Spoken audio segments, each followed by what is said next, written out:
सभी बच्चों को नमस्कार। मैं हूं दुर्गा पारधी। मैं आज की इस ऑनलाइन क्लास में क्लास 11th कॉमर्स वालों के लिए एक महत्वपूर्ण टॉपिक लेकर आई हूं,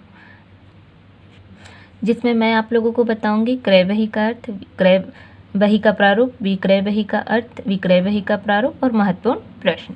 पर इसमें मैंने क्रय बही का अर्थ और क्रय बही का प्रारूप और इससे संबंधित जो क्वेश्चंस हैं वो मैंने पिछली कक्षा में बता दिया है। आज मैं आप लोगों को दूसरा टॉपिक बताऊंगी, विक्रय बही। तो आइए शुरू करते हैं। तो सबसे पहले हम देखेंगे विक्रय बही का अर्थ। विक्रय बही में विक्रय का अर्थ है बेचना और बही मतलब पुस्तक, अर्थात एक ऐसी पुस्तक जिसमें उधार बेचे गए व्यवहारों का उल्लेख किया जाता है, विक्रय बही कहलाता है। तो आइए देखते हैं इसका अर्थ। जब एक उत्पादक थोक विक्रेताओं को और थोक विक्रेता फुटकर व्यापारियों को बड़ी मात्रा में माल उधार विक्रय करता है, तो इस उधार विक्रय का लेखा जिस बही में किया जाएगा उसे ही विक्रय बही कहा जाता है।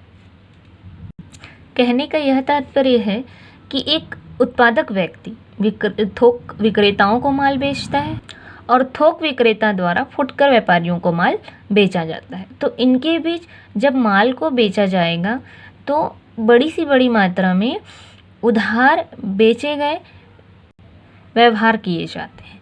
तो इन्हीं व्यवहारों को वे जिस बही में रखते हैं वो कहलाता है विक्रय बही।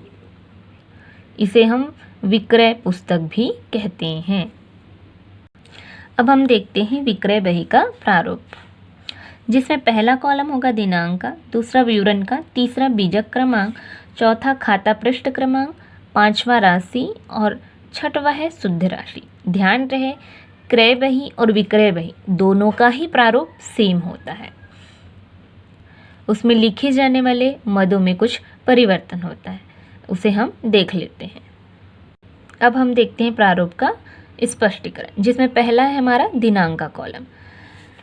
दिनांक वाले कॉलम में विक्रय की जाने वाली तिथि लिखी जाती है, अर्थात जब हम कोई माल विक्रय करेंगे तो उसकी तिथि या जिस डेट पे हम विक्रय करेंगे उस डेट को लिखा जाता है दिनांक वाले कॉलम में। दूसरा हमारा है विवरण।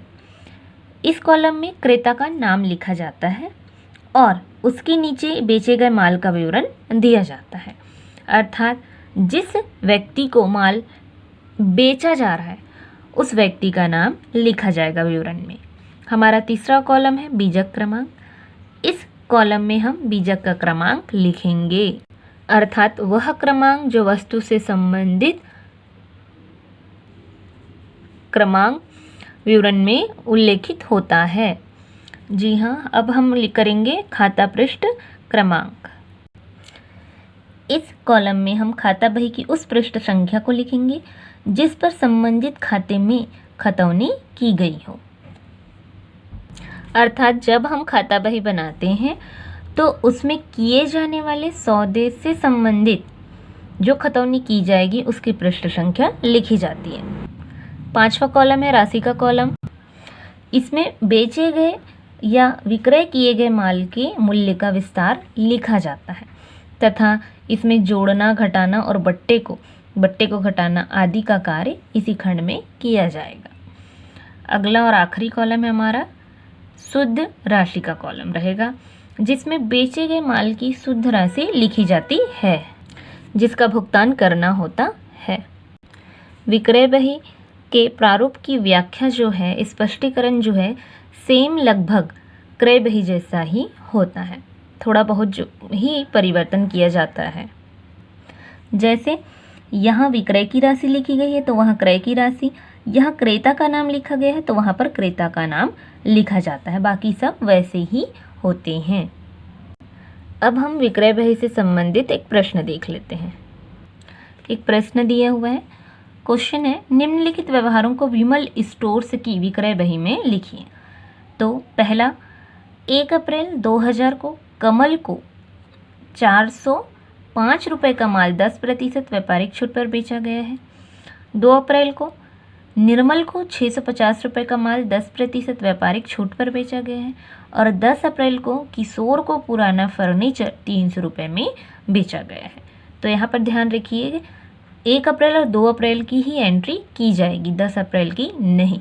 यहाँ पर दिया है पुराना फर्नीचर 300 रुपये में बेचा। चूँकि विक्रय बही में फर्नीचर का उल्लेख नहीं किया जाता है। आइए देख लेते हैं सॉल्व में हम सबसे पहले ऊपर हेडिंग दे देंगे विक्रय बही और कॉलम तैयार कर लेंगे। तो पहला दिनांक का, दूसरा विवरण, तीसरा बीजक क्रमांक, चौथा खाता पृष्ठ क्रमांक, पांचवा राशि और छठवां होगा हमारा शुद्ध राशि का कॉलम। हमारी पहली एंट्री है 1 अप्रैल 2000, कमल को 405 रुपये का माल 10% व्यापारिक छूट पर बेचा गया। तो हम दिनांक में दिनांक डाल लेते हैं, विवरण में कमल को, और यहाँ पर राशि लिखकर व्यापारिक छूट को घटा दिया जाएगा। ये रहा हमारा सॉल्व। कमल को 405 रुपये का माल बेचा गया है। अब व्यापारिक पट्टा दिया 10%, तो यहाँ पर निकाल लेते हैं, तो 364.5 रुपये। हमारी दूसरी एंट्री है 2 अप्रैल 2000, निर्मल को 650 रुपये का माल 10% व्यापारिक छूट पर बेचा गया। तो सेम वैसा ही प्रोसेस हम कर लेते हैं। इस प्रकार हमारी दूसरी एंट्री की गई है, निर्मल को 650 रुपये और व्यापारिक बट्टा दिया गया है 65 रुपये, मतलब 10% निकाले गए 650 रुपये का, तो 65 रुपये आया। जब हम घटाएंगे तो 550 रुपये। अब दोनों मदों को जोड़ लीजिए, तो 949.5 रुपये, ये आ गया हमारा योग। यही हमारा विक्रय बही का आंसर। चूँकि मैंने पहले ही बताया है कि 10 अप्रैल को किया गया व्यवहार फर्नीचर से संबंधित है, इसलिए उसका लेखा विक्रय बही में नहीं किया जाएगा। तो इस प्रकार एक नोट लिख दिया जाएगा उसके लिए। तो यहाँ से हमारा विक्रय बही कंप्लीट होता है। क्रय बही और विक्रय बही चैप्टर के सबसे इजी चैप्टर है यह लोग, जिसे मैंने सिंपल तरीके से समझाने की कोशिश की है। उम्मीद है कि अच्छे से समझ आ गया होगा। अगर पसंद आया होगा तो लाइक कीजिए, सब्सक्राइब कीजिए एंड शेयर कीजिए। Thank you for watching.